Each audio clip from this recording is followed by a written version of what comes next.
एक छोटे से गांव में किशन नाम का एक लड़का रहा करता था। वो बेहद गरीब था और वहीं के जमींदार के खेतों में काम करता था।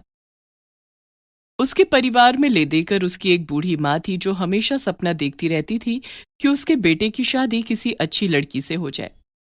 किशन की माँ इसीलिए पूरा दिन घर के बाहर बैठी रहती और आने जाने वाले लोगों से अपने किशन की तारीफ करती और उसके लिए एक अच्छी लड़की देखने के लिए बोलती। सब लोग उसकी इस आदत से इतना परेशान हो गए थे कि अब कोई उसके घर के बाहर से निकलना पसंद ही नहीं करता था। सब इधर उधर से रास्ता देखते और निकल जाते। इसी तरह एक दिन, सुनो सुनो, तुम इधर आओ। मैं तुम्हें जानती हूँ। तुम दूसरे गांव की शांता हो ना? याद है तुम्हें, एक बारी हम बाजार में मिले थे। अरे अम्मा, तुम्हारी नजर तो बड़ी तेज है और याददाश्त भी।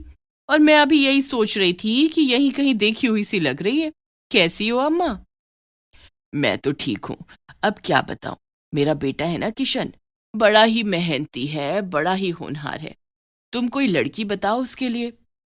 हाँ हाँ, क्यों नहीं। पर आपका बेटा करता क्या है? और घर परिवार के बारे में भी कुछ बताओ। मेरा बेटा जमींदारों के खेत में नौकर है, और ये घर देख रही हो, ये मेरा अपना घर है।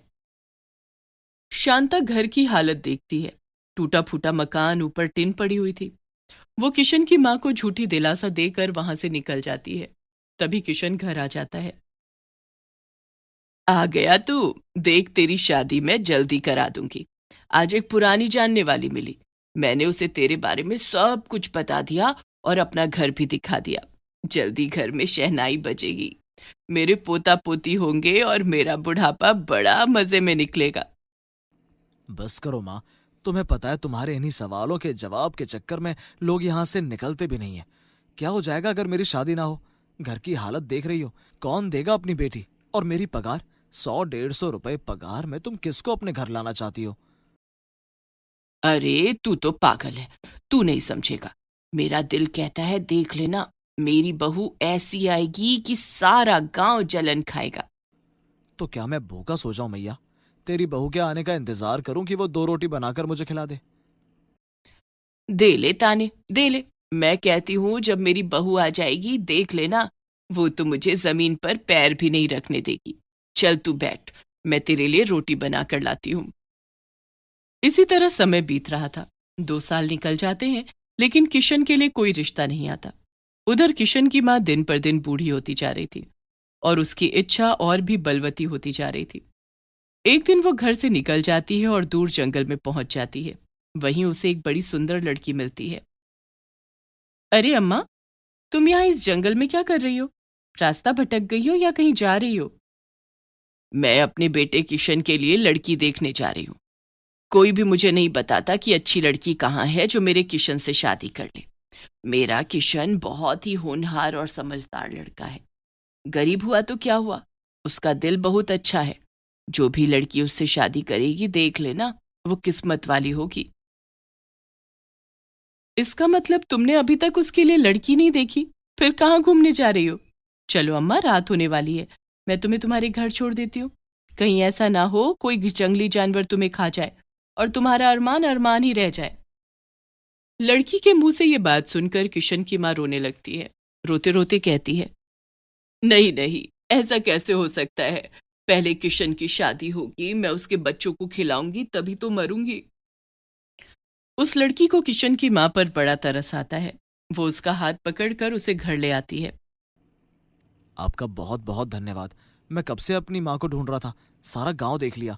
मेरी माँ थोड़ा बौरा गई है। मेरी शादी का सपना देखती रहती है और न जाने कहाँ निकल जाती है।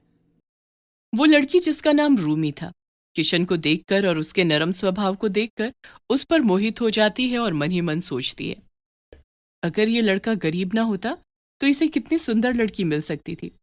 वो वहां से जाने लगती है कि तभी किशन बोलता है, आप इतनी रात गए कहाँ जाएंगी? आप बताएं, मैं आपको आपके घर छोड़कर आता हूँ। नहीं नहीं, मैं चली जाऊंगी, मुझे तो आदत है। मेरा घर जंगल में ही है। और आपके परिवार में कौन कौन है? रूमी उसे बताती है कि उसका नाम रूमी है और उसके परिवार में उसकी एक बहन है जो बहुत दूर रहती है। वो अकेली यहाँ रहती है। ये सुनते ही किशन की माँ के कान खड़े हो जाते हैं और वो उस लड़की से कहती है, अरे बेटी, तू भी अकेली है। और देख मेरा किशन भी अकेला है, क्यों ना तुम दोनों शादी कर लो। अरे आप मेरी माँ की बातों का बुरा मत मानना। इन्होंने तो सारे गांव और आसपास के गांव के लोगों को भी यही बोलकर परेशान कर दिया है। अब ऐसा भी मत कहिए, आपकी माँ दिल की बहुत अच्छी हैं और वो दिल से चाहती हैं कि आपकी शादी हो जाए। और फिर आपकी उम्र भी तो हो रखी है और दिखने में आप काफी बांके जवान लग रहे हो। रूमी के मुंह से अपनी तारीफ सुनकर किशन शर्मा जाता है। फिर वो रूमी से कहता है कि वो उसे घर छोड़कर आ जाएगा, लेकिन किशन की माँ रात को लड़की को अकेले घर से बाहर जाने के लिए मना कर देती है। अगले दिन सुबह, किशन, किशन उठो बेटा, हमारे घर पर मेहमान है और हमारे पास चाय के लिए दूध भी नहीं है। अरे अम्मा, फिक्र क्यों करती हो, आप रुको, मैं चाय बनाकर लाती हूँ। रूमी रसोई में जाती है और चाय बनाकर ले आती है। किशन की माँ हैरान होते हुए पूछती है, बेटा, तुझे मेरी रसोई के बारे में क्या पता कि कहाँ चीनी रखी है, कहाँ सामान रखा है, और दूध घर में था ही नहीं, फिर तुम चाय कैसे बना लाई? मेरे लिए कुछ भी मुश्किल नहीं है माँ, आप जल्दी से चाय पियो, मैं आप लोगों के लिए बढ़िया नाश्ता भी बनाती हूँ। अरे आप तकलीफ मत कीजिए, आप हमारी मेहमान हैं। रूमी किसी की नहीं सुनती। वो रसोई में जाती है और बढ़िया नाश्ता बनाकर ले आती है। ऐसा नाश्ता जो किशन और उसकी अम्मा ने कई सालों से किया भी नहीं था। आपने तो कमाल कर दिया। काश तू मेरी बहू होती, मेरे किशन की तो किस्मत चमक जाती। आप और किशन जी भी तो कितने अच्छे हैं, मेरा भी मन कर रहा है कि मैं यहीं आपके पास ही रुक जाऊं। तीनों का ही मन एक दूसरे के साथ रहने को कर रहा था कि तभी किशन की माँ रूमी का हाथ पकड़ उसे रोक लेती है और कहती है कि तू मेरी बहू है और मैं अब और तुझे कहीं नहीं जाने दूंगी। किशन और रूमी की शादी किशन की माँ पास के मंदिर में करा देती है और बस यहीं से किशन की किस्मत एकदम से पलट जाती है रूमी के घर आते ही। किशन, मैं आपको कुछ बताना चाहती हूँ। हाँ हाँ कहो, क्या तुम अपनी बहन को बुलाना चाहती हो? नहीं, मैं आपको ये बताना चाहती हूँ कि मेरे पास बहुत सारी जादुई शक्तियाँ हैं। ये तुम क्या कह रही हो? जादुई शक्तियां? हाँ, जादुई शक्तियाँ। फिर रूमी किशन को अपनी जादुई शक्तियाँ दिखाती है। वो पूरे घर की काया पलट देती है। अब वहाँ एक छोटे से बेकार घर की जगह एक सुंदर बड़ा घर था। अम्मा के पास सुंदर सुंदर कपड़े थे और रसोई में इतना सामान था कि किशन ने अपनी जिंदगी में भी इतना सामान रसोई में नहीं देखा था। माँ सच कहती थी कि मुझे दुनिया की सबसे अच्छी बहू मिलेगी। किशन की माँ जैसे ही पूजा करने के बाद आंखें खोलती है, अपने घर को बिल्कुल नया पाती है। वो हैरान होकर इधर उधर देखती है कि तभी रूमी हंसते हुए उनके पास आती है और उन्हें सारी बात बता देती है। आखिर भगवान ने मेरी प्रार्थना सुन ली। मुझे पूरा यकीन था कि मेरे किशन को एक ऐसी ही पत्नी की जरूरत है। बेटा, तू हमेशा अपने पति का साथ देना। रूमी किशन के लिए एक बड़ी अच्छी दुकान खोल देती है, जिसे किशन चलाने लगता है। अब तो गांव के सभी लोग किशन की दुकान पर आकर राशन खरीदते और जरूरतमंदों को किशन फ्री में सामान दे देता। अरे किशन की माँ, तेरी बहू तो साक्षात लक्ष्मी है, आते ही सारे घर की काया पलट गई। आखिर तेरी तमन्ना पूरी हो ही गई। भगवान ने मेरी सुन ली, वरना तो गांव वालों से मैं प्रार्थना कर कर के थक गई थी कि मेरे बेटे के लिए कोई अच्छी लड़की देख दो। जो होता है अच्छे के लिए होता है। अगर कोई गांव का आदमी तेरे बेटे के लिए बहू देखता तो क्या पता वो तेरे बेटे की किस्मत ना बदल पाती। मेरी रूमी तो साक्षात लक्ष्मी है, लक्ष्मी। अब तो सारा गांव आकर किशन की मां को बधाइयां दे रहा था और उसे किशन की शादी की खुशी में एक बड़ा आयोजन करने के लिए कह रहा था। शाम को, देखा किशन, तेरी शादी हो गई, सारे गांव वाले तेरी शादी का भोज मांग रहे हैं। सारे गांव का भोज? माँ तो भी ना पता नहीं क्या क्या फरमाइशें करने लग जाती है। माँ गलत क्या कह रही है? आखिर उनके भी अपने बेटे को लेकर बहुत से अरमान हैं। माँ, तू सारे गांव को बुला, जैसा दिल चाहे वैसा भोज करा। देखा मुझे कितनी अच्छी बहू मिली है, मेरी सारी बात समझती है। फिर किशन की माँ सारे गांव को भोज कराती है। सारे गांव के लोग आकर रूमी और किशन को बधाइयां देते हैं। लेकिन सभी गांव वाले हैरान थे कि गरीब किशन के पास इतना पैसा कहाँ से आ गया। किशन की जिंदगी बहुत ही अच्छे से गुजर रही थी। उसकी माँ भी हर समय खुश रहती थी। रूमी की मदद से किशन की माँ गरीबों की मदद करने लगी। किशन भी रूमी के साथ मिलकर अपने काम को देखता। देखते ही देखते 2 साल निकल जाते हैं और एक दिन किशन के घर एक बहुत प्यारी बेटी का जन्म होता है। देखो रोमी, ये बिल्कुल तुम्हारे जैसी दिख रही है। रूमी और किशन अपनी बेटी को गोद में लेकर खिला रहे थे। तभी किशन की माँ भी वहां आ जाती है और अपने परिवार को देखकर भगवान से प्रार्थना कर उनकी खुशियों के लिए दुआ मांगती है। सुभाष एक गरीब किसान था। उसके परिवार में उसकी बीमार पत्नी बबीता और 2 बच्चे, चिंटू और शीनू थे। बबीता पिछले 2 महीनों से लगातार बीमार थी और फिर एक दिन ऐसा आया कि बबीता परलोक से धार गई। सुभाष अपने दोनों बच्चों को लेकर बड़ा परेशान रहने लगा। वो खेतों में जाता तो खाना बनाकर जाता, अपने बच्चों की देखभाल करता, स्कूल छोड़कर आता, इसी में ही पूरा दिन निकल जाता। एक दिन की बात है, सुभाष का दोस्त भागा भागा आया और उसने बताया कि खेतों में जंगली सुअर आ गए हैं और उन्होंने फसल तबाह कर दी है। सुभाष ने अभी अपने बच्चों को स्कूल भेजा ही था। वो जल्दी से घर का ताला लगाता है और खेतों में चला जाता है। सारे किसान अपने खेतों की हालत देखकर बड़े ही दुखी थे। पूरा दिन सुभाष का खेतों में निकल जाता है। वहीं दोपहर को जब उसके बच्चे स्कूल से घर आते हैं तो घर में खाना बना हुआ ना पाकर थोड़ा दुखी हो जाते हैं। भाई, भाई, आज तो बाबा ने खाना भी बनाकर नहीं रखा हुआ। बहुत तेज भूख लगी है। रुक, मैं देखता हूँ, शायद मेरे पास एक 2 रुपए पड़ा हो। मैं तेरे लिए कुछ लेकर आता हूँ। चिंटू इधर उधर से सब जगह टटोल कर 2 रुपए ढूंढ निकालता है और अपनी बहन के लिए कुछ लेने के लिए घर से निकल पड़ता है।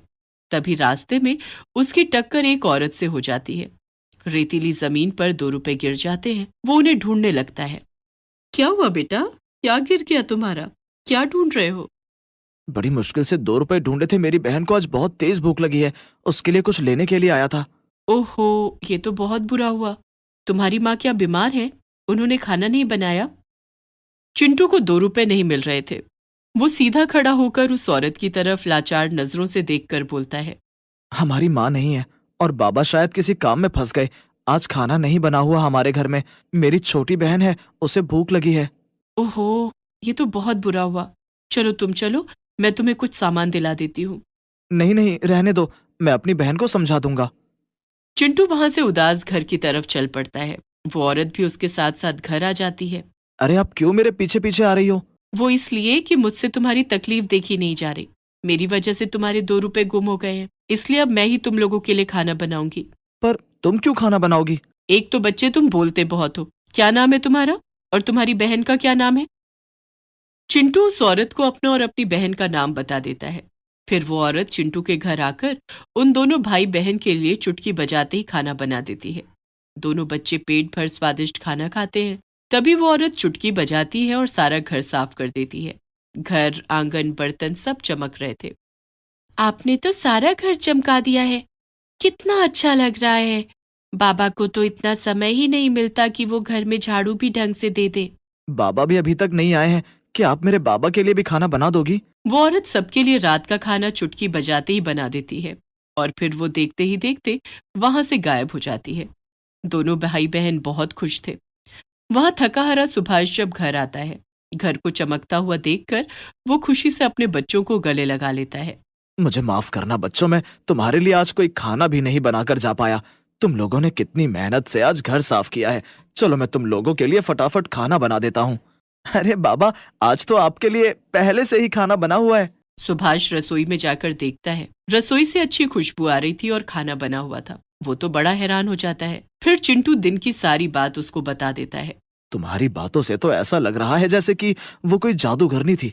बच्चों, आज के बाद कभी किसी को इस तरह से घर में मत घुसने देना। अगर तुम्हारे साथ में कुछ बुरा कर देती तो मैं कहाँ जाता? सुभाष डर के मारे अपने बच्चों को गले लगा लेता है। रात भर वो यही सोचता रहा कि आखिर वो औरत कौन थी जो इतना काम करके चली गई, वो भी बिना किसी लालच के। सुभाष की पूरी रात आंखों में कट जाती है। सुबह वो अपने बच्चों को स्कूल भेजता है और खुद खेतों में काम करने चले जाता है। थोड़ी देर बाद वो औरत उसके घर पर आती है। वो देखती है कि रसोई में 4 रोटियां रखी हुई हैं और साथ में अचार। बेचारे बच्चे रूखी सूखी रोटी खाकर जीवन गुजार रहे हैं। कितने प्यारे बच्चे हैं, मासूम। मुझे इनके लिए कुछ करना चाहिए। तभी वो औरत अपने जादू से अच्छा अच्छा बच्चों की पसंद का खाना वहां पर रख देती है। दोपहर को जब दोनों बच्चे स्कूल से आते हैं और टेबल पर रखा हुआ खाना देखते हैं तो खुश हो जाते हैं। वहीं वो औरत अपने जादू से खुद को छुपा देती है। बच्चों के चेहरे पर खुशी देखकर वो बहुत खुश होती है और फिर वहां से गायब हो जाती है। अब यह सिलसिला रोज का हो गया था। बच्चे रोज अपने बाबा को बोलते कि बाबा आप बहुत अच्छा खाना बनाकर जाते हो, और सुभाष हैरान हो जाता कि वो तो रोटियां रख कर जाता है, फिर ये बच्चे उस खाने की इतनी तारीफ कैसे कर सकते हैं। सर्दी का समय था। बाबा, अब तो हमारी सर्दी की छुट्टियां पड़ने वाली हैं, किसी दिन गाजर का हलवा बनाओ ना। अच्छा, तो मेरे बच्चों को गाजर का हलवा खाना है। देखो बच्चों, मैंने कभी गाजर का हलवा बनाया तो नहीं है, लेकिन मैं कोशिश करूंगा। पर जैसा भी बनेगा तुम दोनों को खाना पड़ेगा। दोनों बच्चे खुश हो जाते हैं। अगले दिन सुबह स्कूल का आखिरी दिन था। उसके बाद छुट्टियां पड़ने वाली थी। सुभाष भी खेतों में चला गया था। वो जादुई औरत घर में आती है और चुटकी बजाते ही गाजर का हलवा तैयार कर देती है। तभी किसी काम से सुभाष को घर आना पड़ता है, और जैसे ही वो घर का दरवाजा खोलता है, एक अनजान औरत को गाजर के हलवे के साथ देखकर हैरान हो जाता है। कौन हो तुम, और यहाँ मेरे घर में क्या कर रही हो? अच्छा, लगता है तुम वही हो जो हर रोज यहाँ आकर बच्चों के लिए खाना बनाती हो। सच बताओ, क्या मकसद है तुम्हारा इस घर में आने का? अरे अरे, आपने तो सवालों की झड़ी लगा दी। मुझे तो याद भी नहीं है कि आपने पहला सवाल कौन सा पूछा है। मेरा नाम किरण है। एक दिन ऐसे ही आपके बेटे से मेरी मुलाकात हुई और मैं उसके साथ यहाँ पर आई। घर की हालत और बच्चों की हालत देखकर मुझे बहुत दुख हुआ। मेरे मन में उनके प्रति ममता जाग गई, इसलिए मैं उनके लिए ये सब काम करती हूँ। मेरा कोई मकसद नहीं है यहाँ आने का, बस उन दोनों के खिले चेहरे देखकर मुझे अच्छा लगता है। वो सब तो ठीक है, लेकिन क्या तुम्हारा कोई घर परिवार नहीं है जो तुम रोज मुंह उठाकर यहाँ चली आती हो? वही तो, मेरा कोई घर परिवार नहीं है। मुझे बच्चों के साथ अच्छा लगता है, इसलिए बस मैं यहाँ आ जाती हूँ। और आपसे भी निवेदन है कि मुझे यहाँ आने से और बच्चों का काम करने से मत रोकना। लेकिन जो तुम ये रोज रोज स्वादिष्ट खाना बनाती हो, इनमें तो बहुत खर्चा होता होगा। तुम क्या कोई नौकरी करती हो?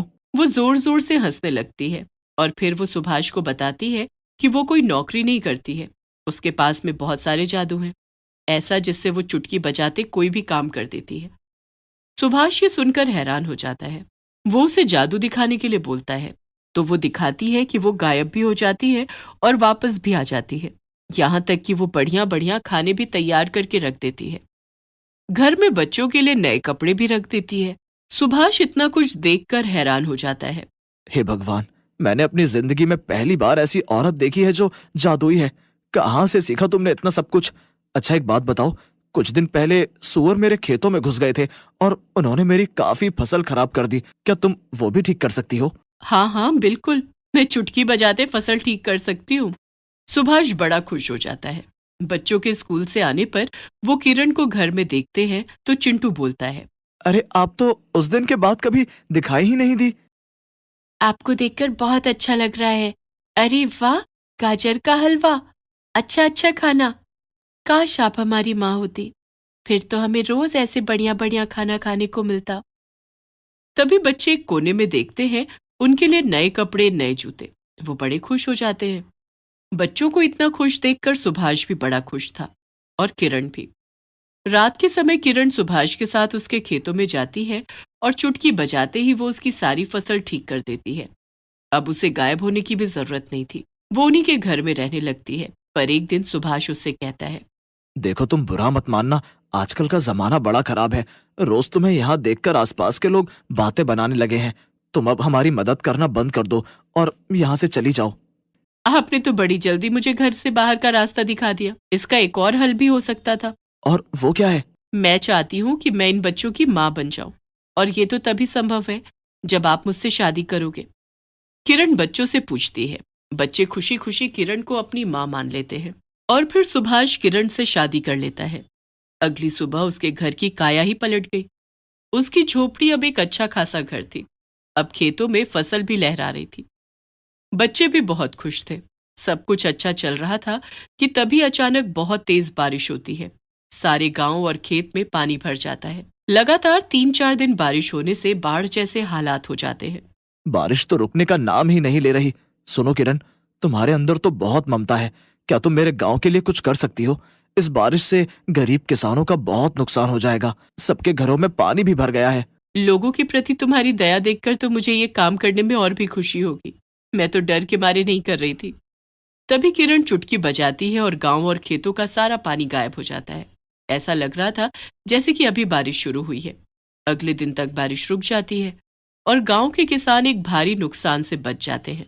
पर वो सब भी हैरान थे कि आखिर ऐसा चमत्कार कैसे हो गया। भाई, मैं तो बड़ा ही किस्मत वाला इंसान निकला। मुझे तो जादुई पत्नी मिल गई जो चुटकी बजाते सारे काम हल कर देती है। और ये सुनकर किरण और सुभाष हंसने लगते हैं।